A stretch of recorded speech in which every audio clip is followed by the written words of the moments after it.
Hello, I'm Landon with Magic Spiral Productions. In the last video, I talked about buying and owning a 4-track. So in this video, I'm going to take you step by step through recording, mixing, overdubbing, and bouncing on the 4-track. I'll be tracking a bass guitar and drum machine at the same time. Then I'll make a guitar overdub. Finally, I'll bounce down those 3 tracks to make room for more.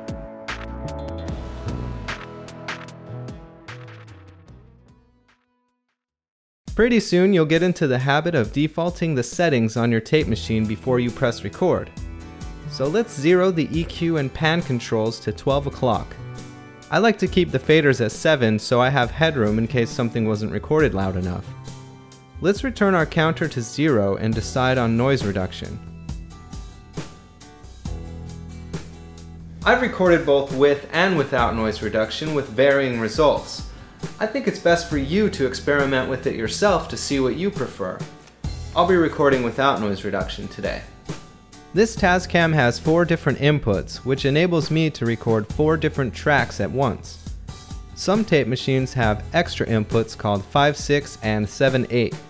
These are handy if you are recording from an external mixing console, or if you are using it for an effects return from an external effects processor. Effects can be used during recording or during mixdown. The effects knob controls the volume that is sent out from the track to the effects unit. Printing the effects straight to tape means that you're stuck with whatever was recorded. This might help you develop an ear for what's going to work ahead of time. Sending the effects during mixdown can be an exciting and tense performance in itself. Now let's set the tracks to the proper input mode. In this case, I have the option of tape, off, or mic line. You'll be flipping between these input modes often during recording and playback, so remember to check it before you record. Obviously, I want to monitor the mic line input, so now I want to use the trim, which controls the preamp volume. I like to record a little hot, but if you're unsure, just run a quick recording test. Keep in mind that the sound that's recorded happens after the mixing section, so EQ and fader positions will affect the sound recorded. Now that the input level is good, I'll arm the track in the mode I want to record. If I select 1, I'm saying that I want to record direct from input 1. Notice that I don't have the option to route and record input 1 onto any other track.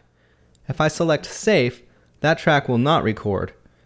If L is selected, I'm saying that I want to record any sound sent through the left channel. The L and R modes are handy for bouncing or recording multiple inputs. For example, if I wanted to record the bass guitar and drum machine together onto track 1, I would select L on the record function. This consolidation technique is preferred to bouncing if you wish to preserve fidelity when you need more tracks, but you have to commit to whatever mix you have.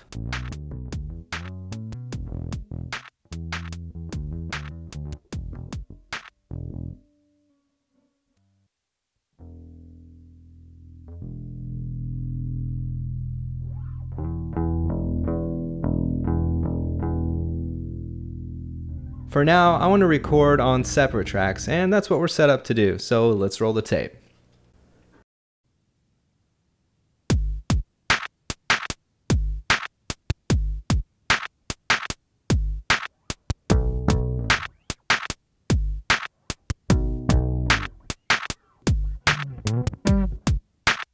Whoops, there's a mistake. Alright, let's note the counter number and hit 0 return to bring us to the top.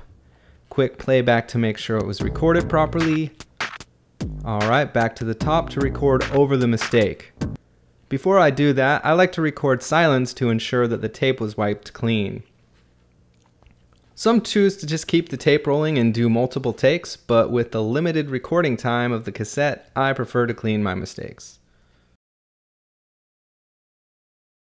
Alright, now that the first 2 tracks are recorded, I want to add a guitar. I'm going to change my inputs to tape on tracks 1 and 2 and put them in safe mode. For track 3, I'm just going to repeat the same process I did earlier for tracks 1 and 2.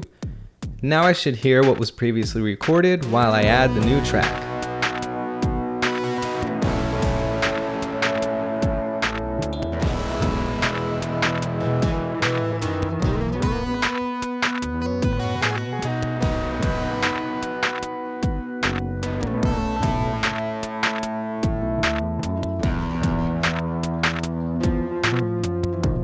Alright, I think I did pretty good until I got about here where there was a mistake.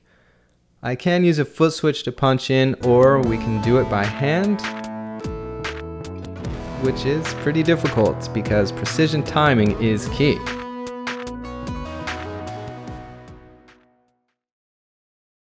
Cool, now we have 3 tracks, but what if we needed more?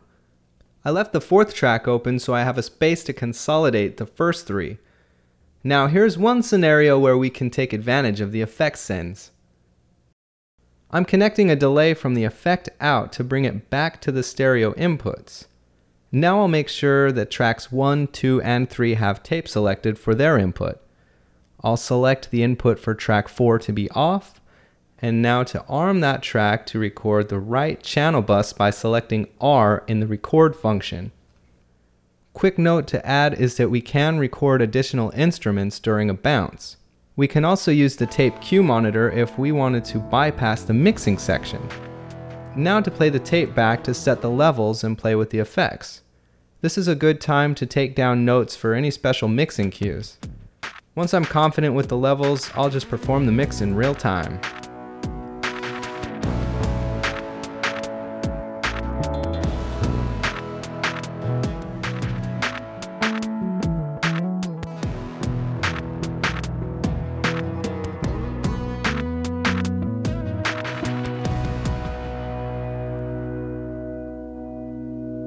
Right on. We just bounced down the backing rhythm tracks and made room for 3 more.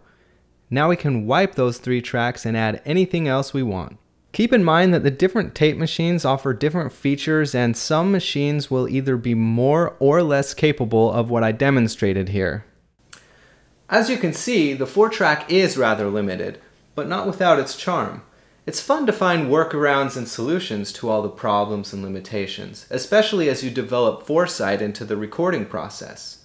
Now, if you can't master the 4-track, what makes you think you need more? Remember, you're only limited to the decisions that you make. I'm Landon with Magic Spiral Productions, and happy recording.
Who is that?